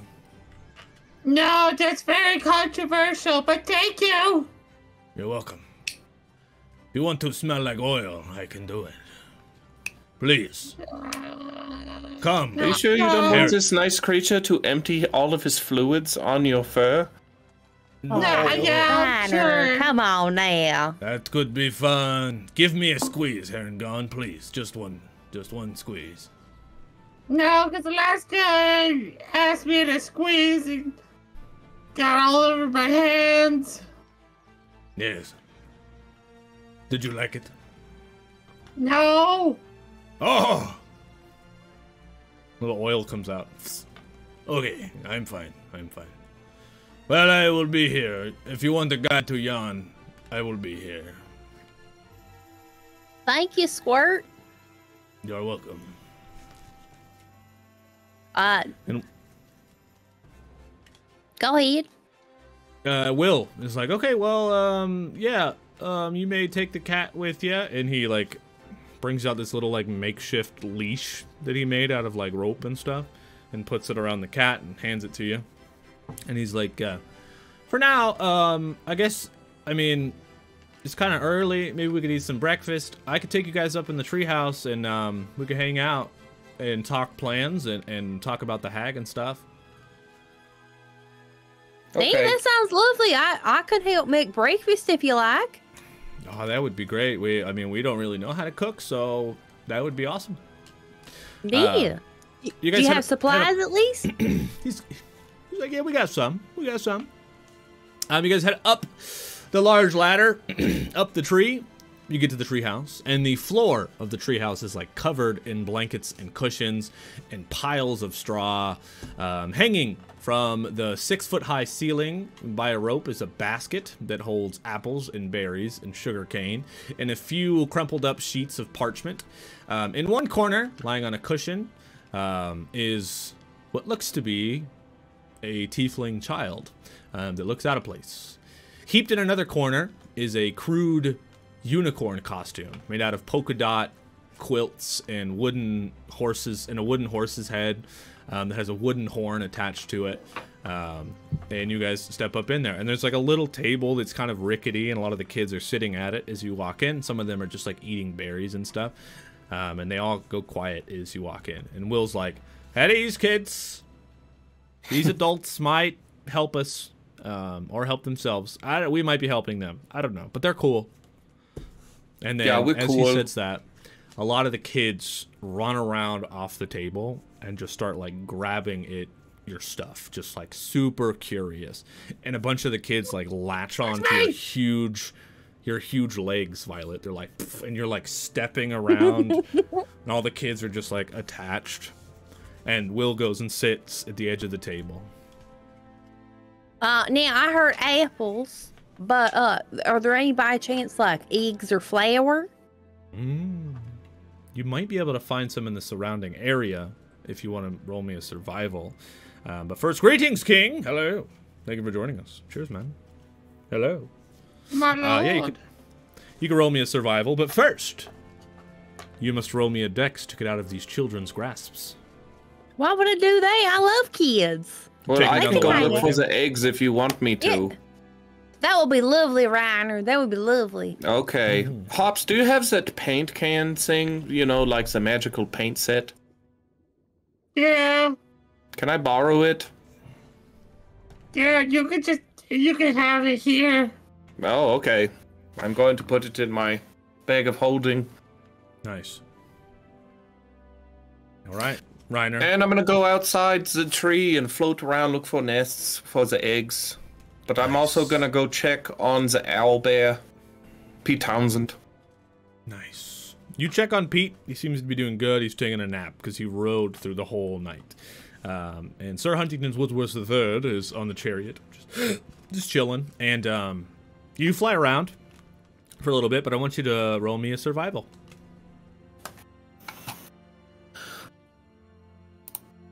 Also, do I recognize that tiefling that was in the corner? We'll get there. That's only a 3. So you find well, it's a 6, but the can I do it on my way back because there's something that I'm going to do to Pete Townsend while he's sleeping. Oh, sure. You can do that first. Go ahead. I'd like to paint him to look like a unicorn with the magical paint. You got a reroll from Steve.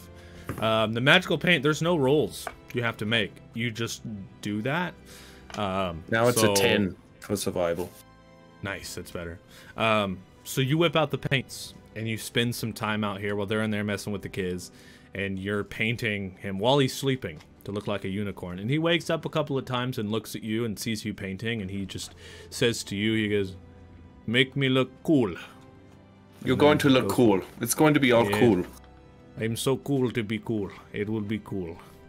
And then you paint him to look like a unicorn. And after you're done painting, just like you can imagine, magically, the owlbear shifts into like a unicorn.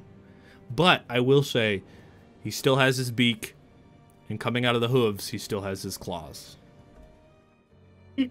Cool. Right, I drawn outside of the outlines too, so he's got like weird color blotches hanging off of him. Yeah, it's really not gross.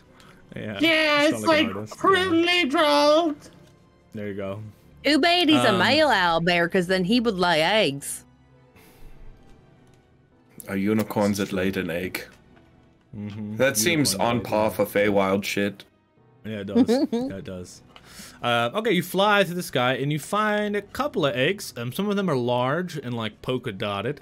I was gonna give you Cadbury cream eggs, but since you only got a 10, you don't find them.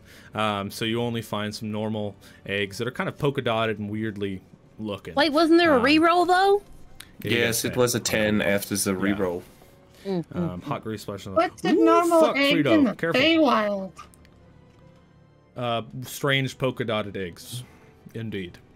And you grab those I'm up. just saying. It's pretty normal to me. Now, while he's out there painting, Violet, you're in there. You approach the tiefling in the corner, the tiefling child. It's the only one that didn't jump up to greet all you guys. She's kind of sitting there, like, really timid. She has this little journal, and she's, like, writing in it. And as you get closer, she closes it scaredly, and she looks up at you, and in infernal to you, she says, "Hello? What do you want?"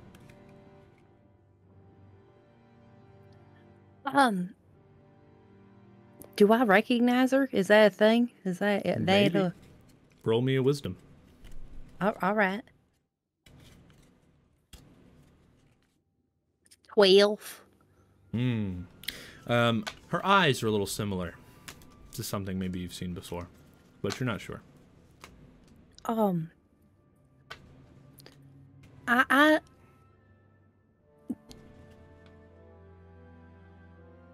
What's a youngin' like you doing all the way out here?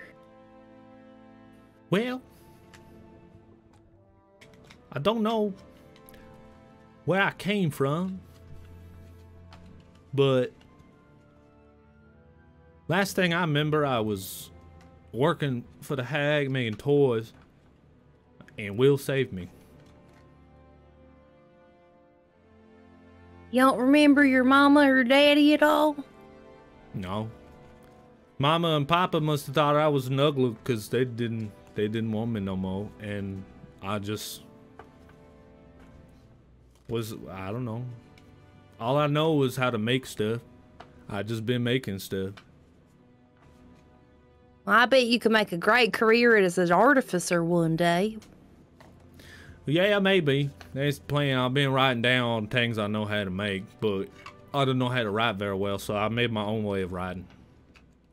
I understand that. I can't read or write either.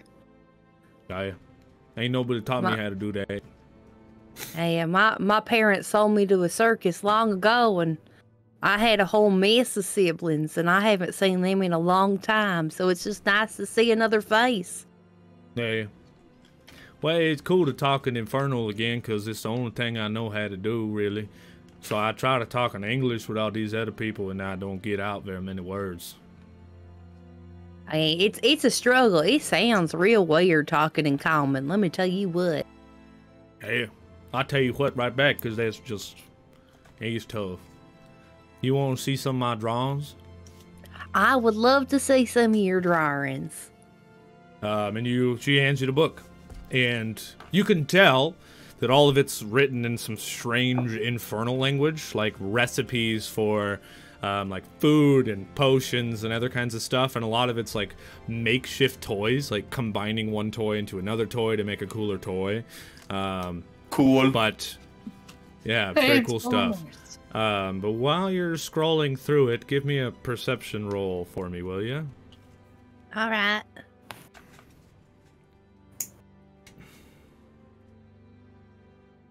God, I am rolling shit tonight. I got 7.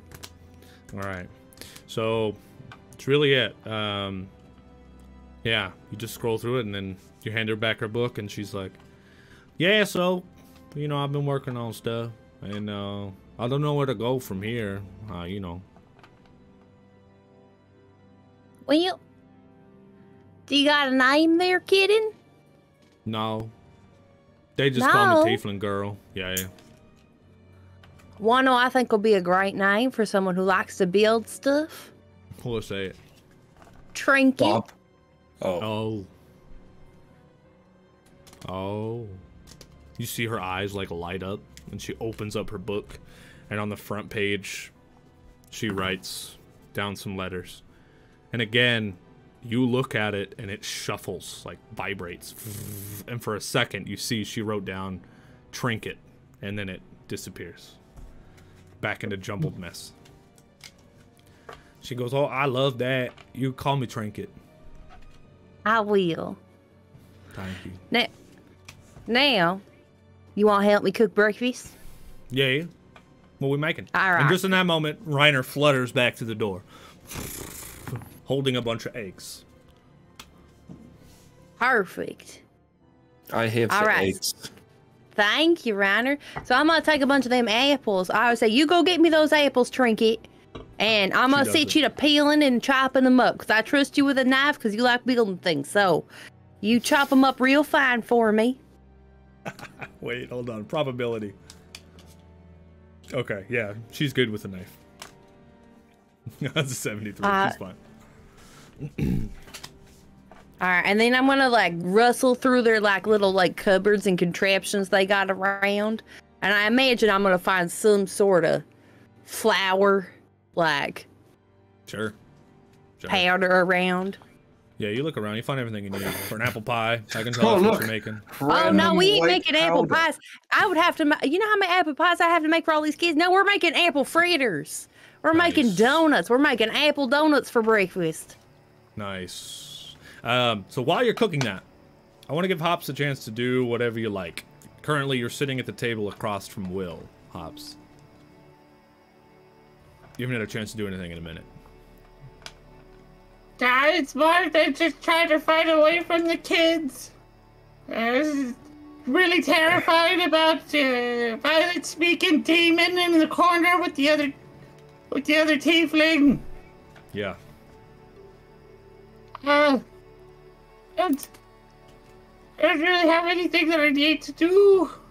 Okay. That's fair. That's fair. So, you make your pies, but I want to see your fritters. I want to see how well you make these fritters, so please roll me a survival check, Violet. 24. Nice. Natural 20, baby. Cheers, everybody. Hell yeah. These fritters are so good. All the kids gather around the table. You set them in the middle. You say, come and get it. And it's absolute fucking chaos as these kids gather around and they're slamming these like makeshift forks onto these fritters and just eating them. You 100% gain the trust of all of these kids by this food. It's absolute fucking anarchy. And Trinket gets the very last one. And she's the only one sitting at the table proper, eating it real nice and real slow. Everyone else is running around. They're like throwing them at each other and eating them off each other's faces and all their kinds of shit. It's absolute chaos. I told you I'm eventually, good with kids. they're so happy and full, they all kind of lay down for a nap. Disgusting. And as they're laying down for a nap, you three sit around the table with Trinket and Will.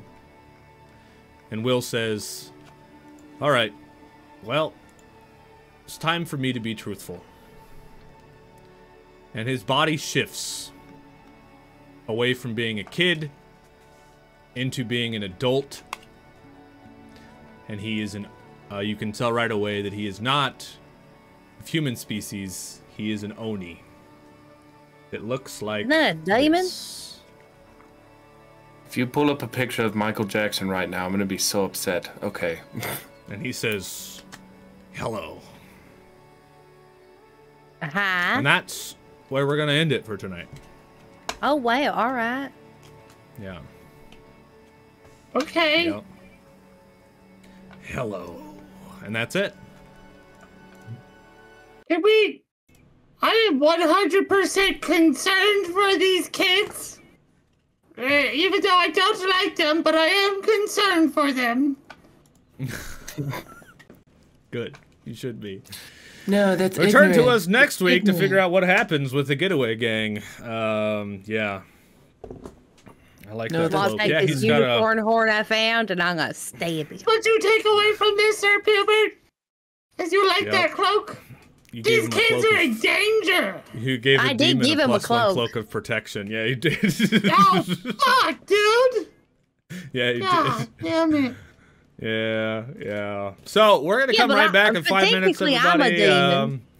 So we can talk out of costume and talk about this episode a little bit. Tonight was a shorter episode. We all had long weeks. I didn't have a lot of time to prep a lot of extra stuff, so it was a shorter episode. But that's what we're going to end it. We're going to come back for a short rest. Everyone watching on YouTube, Spotify, and stuff like that, please subscribe if you enjoyed the show. You want to see some more of us.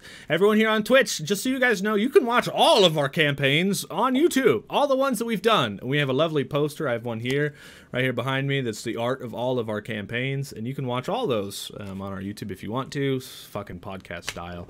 And subscribe over there to YouTube. We're really close to 1,000 subscribers, and we're trying to get there. So help us get there. And we'll be right back in a few minutes once Violet is out of costume. We'll be right back, y'all. So don't go anywhere. Let's do it. Yeah, be patient with me. Quick credits, y'all. And it was funny to listen to Story Dad. Cheers, you lovely heroes. fucking heroes. What are the couch? What are the crew? What are the crew? Subscribers. We got Cheers from Teen Art. Cheers. DMC69. We got Raven Cougar. 100. Raids are Hit him with a fishing. And Raid from Cougar Slayer. And I bet he does slay some cougars. That's right, everybody. Check us out next Sunday for The Wild Beyond. Will Dr. Hops be able to harness the power that he's finding out that he truly has? Will Violent Femmes be able to be cured of her past traumatic experiences? And is she actually learning to be able to read? And will Raina find pants? Check out the next time on The Wild Beyond. That's right, baby, for now.